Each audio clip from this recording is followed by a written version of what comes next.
The movie opens with a group of youngsters, clad in prison uniforms working under the scorching sun. They appear to be digging holes in the middle of nowhere. While working in such hostile conditions, a young boy named Barf Bag purposely gets bitten by a snake to escape the hard labor. The scene then cuts to a boy named Stanley Yelnats walking in the street.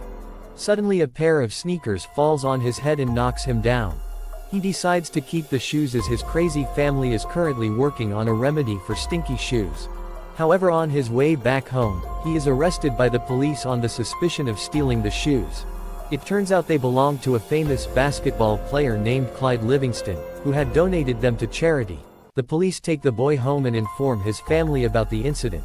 However, the Yelnats aren't shocked and they blame the misfortune on a family curse. Stanley is then presented to the court and the judge sentences him to 18 months detention at Camp Green Lake, a juvenile detention center. There he is introduced to the manager, Mr. Sir.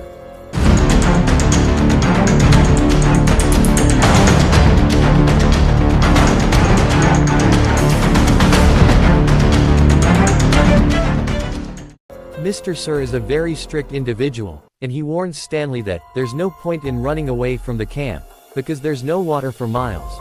He also talks about the venomous reptiles of the region, which have apparently killed a lot of people. Stanley is then given his uniform, and told to dig 5 feet deep and 5 feet in diameter every day, to build character. Although he isn't supposed to look for anything in particular. If he happens to find something interesting, he might earn a day off. Camp psychologist Dr. Pendansky introduces Stanley to a group of boys, who go by the nicknames X-Ray, Armpit, Squid, Zigzag, Magnet and Zero. Zero is always silent because he is the youngest. Stanley takes the place of Barf Bag in the squad, after he was rushed to the hospital earlier. At lunch, when Stanley reveals that he was wrongly accused of stealing Livingston's sneakers, Zero breaks his silence for the first time, surprising everyone. A flashback then reveals that Stanley's great-grandfather, Stanley, had amassed a fortune in the stock market, but one day he is robbed by a woman named Kiss and Kate Barlow.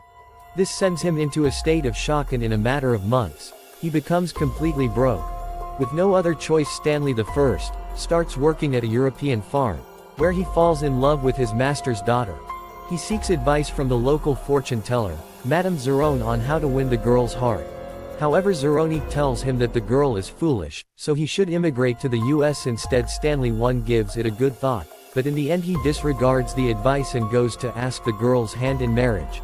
Unfortunately, the girl's father tells him to bring a big fat pig as a dowry, if he wishes to stand a chance of marrying his daughter. Stanley I again goes to Zeroni, and she gives him a piglet, telling him to carry it up the mountain, and make it drink water from an enriching natural stream. Stanley I agrees and vows to visit Zeroni. After he succeeds, he also promises to carry the frail old woman up the mountain, so she can regain her strength and youth.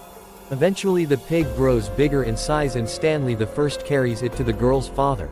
However, as Zeroni had said, the girl turns out to be very foolish. She is now unable to choose between Stanley and another average-looking suitor. Disappointed, Stanley decides to follow Zeroni's first advice and sets off for America. But in the process he completely forgets to keep his promise to her and does not carry her up the mountain. This infuriates the fortune teller so much that she curses his entire male lineage for eternity back in the present.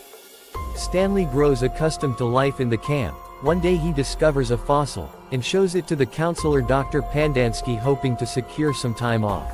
However, the counselor tells him that the warden isn't interested in fossils.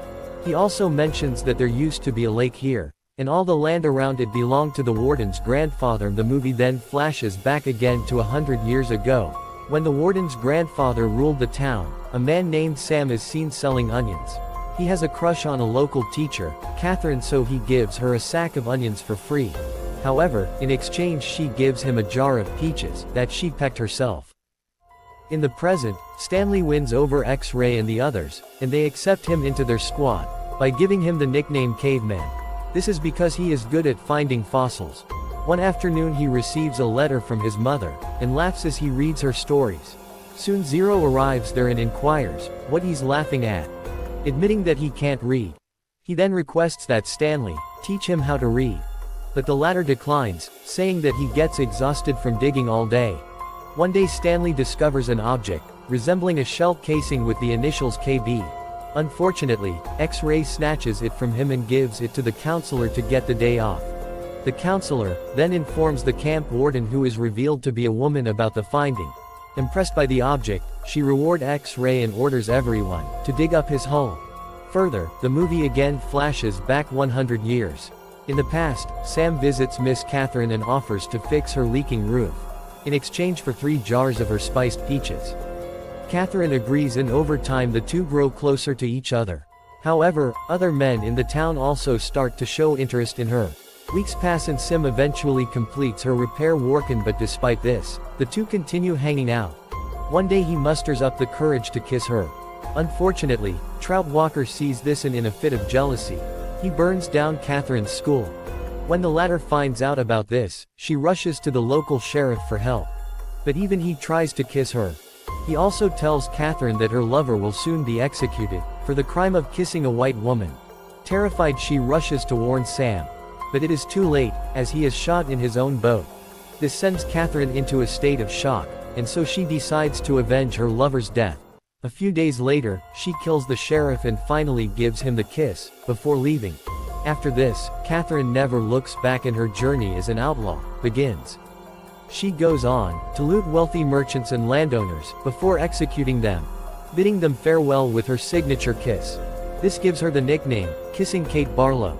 Meanwhile, after Sam's execution, it never rains in the town and the lake eventually dries up, rendering Trout Walker's land worthless. Back in the present, one day when Mr. Sir brings the boys water magnet, steals a bag of seed from him. When no one steps up, Stanley decides to take the fall. To save everyone else, Mr. Sir takes him to the warden, hoping to get him punished for the theft. However, the unpredictable warden scolds Mr. Sir instead, for distracting the boy from his digging. When Stanley returns to the field, Zero digs his hole as a way to thank him for saving everyone. Moved by the gesture, Stanley offers to teach him how to read and write. As they hang out, Stanley puts 2 and 2 together and figures out that the shell casing you found earlier was actually a tube of lipstick. It belonged to none other than Kiss and Kate Barlow. At the same time, Zero also reveals that his real name is Hector Zeroni. It appears that the boy is related to Madame Zeroni, who cursed the Yelnats family years ago. One day the manager finds out that Stanley makes Zero dig his holes.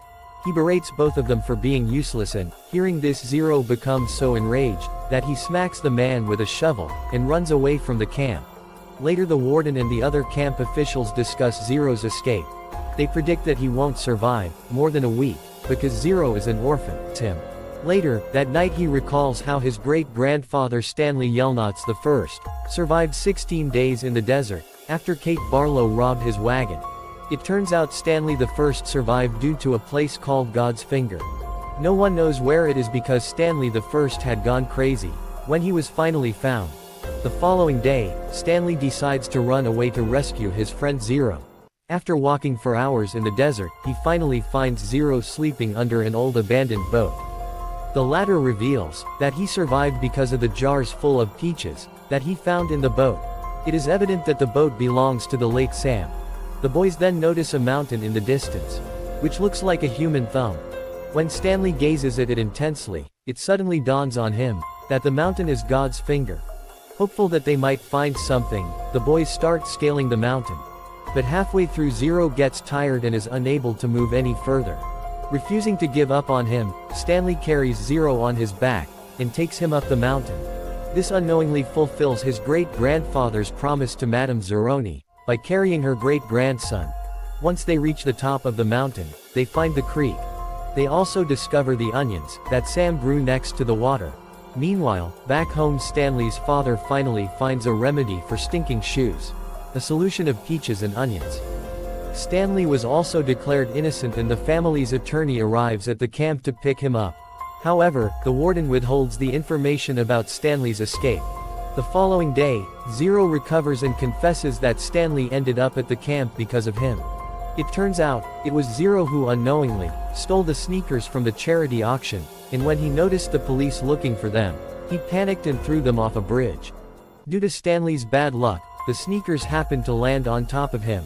Hearing this, the latter is taken aback, but he is not upset. Instead, he is grateful as he managed to find God's thumb. The movie again flashes back to the past. Kate Barlow finally finds Sim's boat in the dried-up lake. Trout Walker and his wife arrive at the scene. They demand to know where she has hidden all her stolen treasures, as they are desperate for money, after they lost everything to the drought. Kate refuses to help them, and instead commits the unthinkable, by letting herself get bitten by a yellow-spotted lizard. Since then, Trout Walker's predecessors, including the current warden, have been digging through the dried lake in search of Kate's treasure. Back in the present, Stanley and Zero return to the field to look for the treasure chest, where he originally found Kate's lipstick tube. They eventually succeed. But right then the warden and Mr. Sir arrive, and try to seize the trunk. However, they quickly back off when they notice that the yellow-spotted lizards have climbed onto the boys. The next morning, the warden is still waiting for the lizards to go away, so that she can steal the chest. It turns out that the boys are alive, because the lizards are averse to the onions they have been eating. After a while, Stanley's attorney also arrives. With the police, the warden accuses the boys of stealing her trunk. But her claims are quickly rebuffed, when Zero notices Stanley Yelnats written right on the trunk. Consequently, Stanley is allowed to leave with the truck, while the warden and her crooks are arrested. It also finally rains in the desert for the first time in 100 years. Later, the boys head to Stanley's home, where they share the treasure equally. Using the newfound wealth, Zero hires a man to successfully find his mother, and it's revealed that she too had been looking for him all this while. The movie ends as the boys become neighbors and invite all the released camp kids to visit the duck.